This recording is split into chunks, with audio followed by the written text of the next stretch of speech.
दोस्तों इस वक्त बड़ी खबर आ रही है। अमेरिका जल्दी ही वेनेजुएला पर हमला कर सकता है और ट्रंप सबसे बड़ा जहाजी बेड़ा भेज दिया है। दूसरी ओर वेनेजुएला ने रूस से मिली 5000 मिसाइलों के साथ पूरी तैयारी कर ली है। अगली खबर में आपको बताएंगे अफगानिस्तान ने ईरान और तुर्की के साथ मिलकर बड़ा रेल लाइन समझौता किया है, जिससे क्षेत्रीय व्यापार और कनेक्टिविटी को बढ़ावा मिलेगा।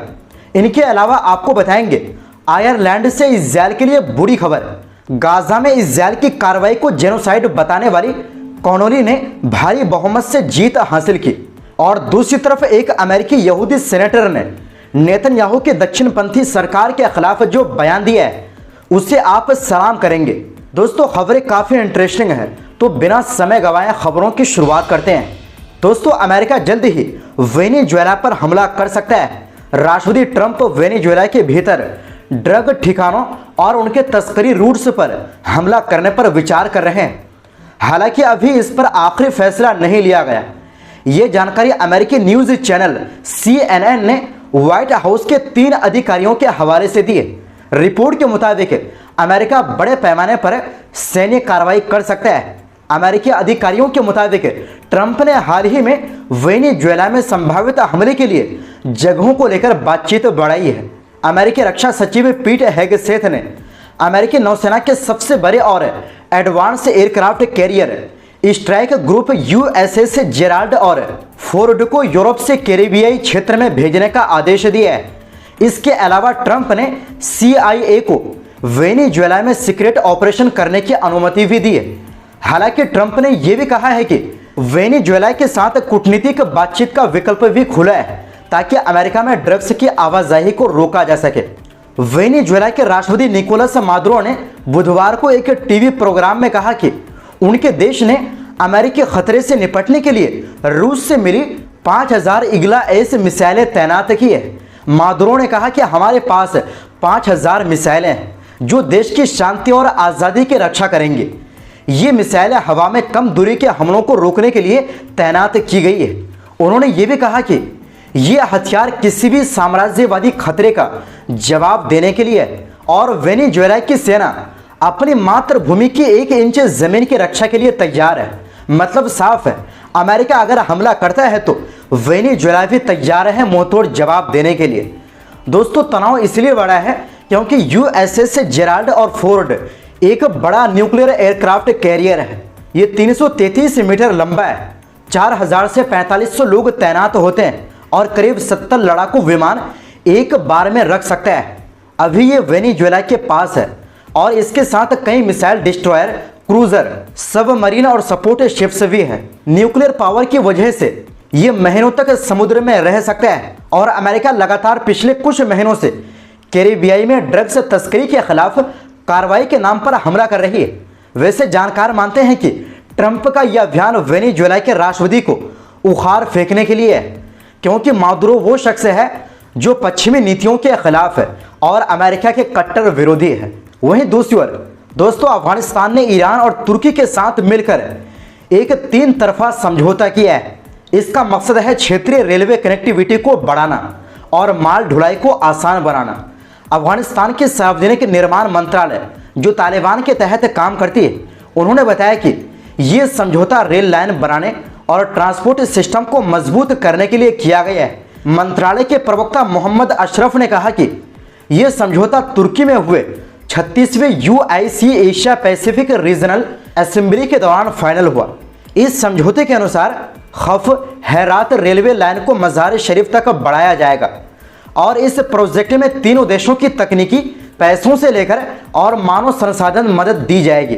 साथ ही सीमा पार माल ढुलाई को आसान बनाना, रेल ट्रांसपोर्ट की क्षमता बढ़ाना और तकनीकी व शैक्षिक सहयोग बढ़ाना भी शामिल है। इस कदम से अफगानिस्तान के व्यापार और ट्रांसपोर्ट क्षमता मजबूत होगी और देश को क्षेत्रीय कनेक्टिविटी में फायदा मिलेगा। विशेषज्ञों का कहना है कि ये कदम अफगानिस्तान की अर्थव्यवस्था और क्षेत्रीय महत्व को नई ऊंचाइयों तक ले जाएगा। अगर प्रोजेक्ट समय पर पूरा हुआ तो अफगानिस्तान सेंट्रल एशिया के व्यापार हब के रूप में उभर सकता है। सिर्फ इतना ही नहीं, ये रेलवे नेटवर्क ईरान और तुर्की के लिए भी फायदेमंद है। दोनों देश अफगानिस्तान के जरिए यूरोप और मध्य एशिया के साथ अपना व्यापार बढ़ा सकते हैं। तो दोस्तों ये समझौता सिर्फ एक रेल लाइन नहीं है, बल्कि एक बड़ा आर्थिक और स्ट्रेटेजिक कदम है जो पूरे क्षेत्र के नक्शे को बदल सकता है। वहीं दूसरी ओर दोस्तों आयरलैंड में राष्ट्रपति चुनाव में वामपंथी उम्मीदवार कैथरीन कॉनोली ने भारी बहुमत से जीत हासिल कर ली है। वो आयरलैंड के 10वें राष्ट्रपति बनेंगे। 2/3 वोटों की गिनती के बाद कॉनोली को 64% वोट मिले, जबकि उनके मुख्य प्रतिद्वंदी फाइन गेल पार्टी की हीदर हम्फ्रीज को सिर्फ 30% के आसपास से समर्थन मिला। तीसरे उम्मीदवार जिम गिबिन ने चुनाव से पहले ही नाम वापस ले लिया था, लेकिन उनका नाम बैलेट पेपर पर बना रहा। बता दें कि कैथरीन कॉनोली का जन्म 22 जुलाई 1957 को हुआ था। वो 68 साल की है और पेशे से वकील है। वो 2016 से गेलवे वेस्ट क्षेत्र में सांसद है। पहले वो लेबर पार्टी में थी, लेकिन 2017 में पार्टी से अलग हो गई। वो आयरलैंड की न्यूट्रल पॉलिसी की मजबूत समर्थक है और नाटो यूरोपीय संघ की मिलिट्रीकरण नीति की आलोचना करती है। और सबसे खास बात है, कॉनोली गाजा में इजरायल की कार्रवाई को नरसंहार बता चुकी है। मतलब गाजा में इजरायल की कार्रवाई को युद्ध नहीं बल्कि जेनोसाइड मानती है। वैसे आपको बता दें कि आयरलैंड में इससे पहले भी जो राष्ट्रपति और जो भी लीडर थे वो भी इजरायल के कट्टर आलोचक रह चुके हैं, और जो इस बार राष्ट्रपति चुनाव में कामयाब हुई है वो भी फिलिस्तीन समर्थक है। जीत के जश्न में उन्होंने कहा कि आयरलैंड को एक ऐसा गणतंत्र चाहिए जो कभी भी नरसंहार के सामान्यकरण को सहन नहीं करेगा। हीदर हम्फ्रीज ने हार मान ली और कॉनोली को बधाई दी। उन्होंने कहा, आप आयरलैंड की अगली राष्ट्रपति बनेंगी। वहीं दूसरी ओर दोस्तों अमेरिका के सेनेटर और प्रगतिशील नेता बर्नी सैंडर्स ने American Israel public affairs committee यानी AIPAC यहूदी लॉबी और इजराइल की दक्षिणपंथी सरकार की कड़ी आलोचना की है। उन्होंने कहा कि AIPAC अरबपतियों के पैसे से चलता है और अमेरिकी जनता के हितों के खिलाफ काम करती है। उनका कहना है कि ये लॉबी नेतन्याहू सरकार की बिना शर्त मदद करती है और जो लोग इसकी आलोचना करते हैं उन्हें यहूदी विरोधी कहकर चुप करा देती है।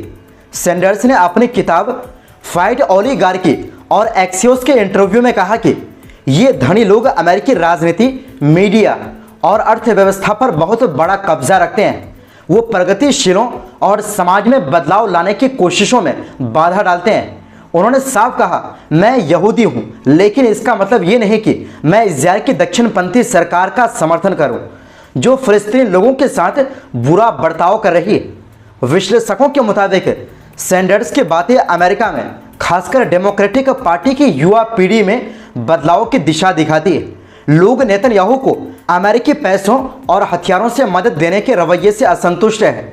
सैंडर्स ने व्हाइट हाउस में ट्रंप के $30 करोड़ के डांस हॉल बनाने की भी आलोचना की।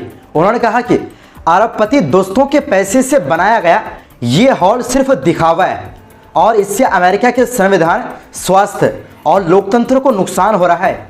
उन्होंने चेतावनी दी कि पैसा और सत्ता के पीछे ऐसे कदम समाज के लिए खतरनाक है। तो दोस्तों फिलहाल के लिए इस रिपोर्ट में बस इतना ही। फिर मिलते हैं एक नई रिपोर्ट्स के साथ। बहुत बहुत शुक्रिया। अल्लाह हाफिज़।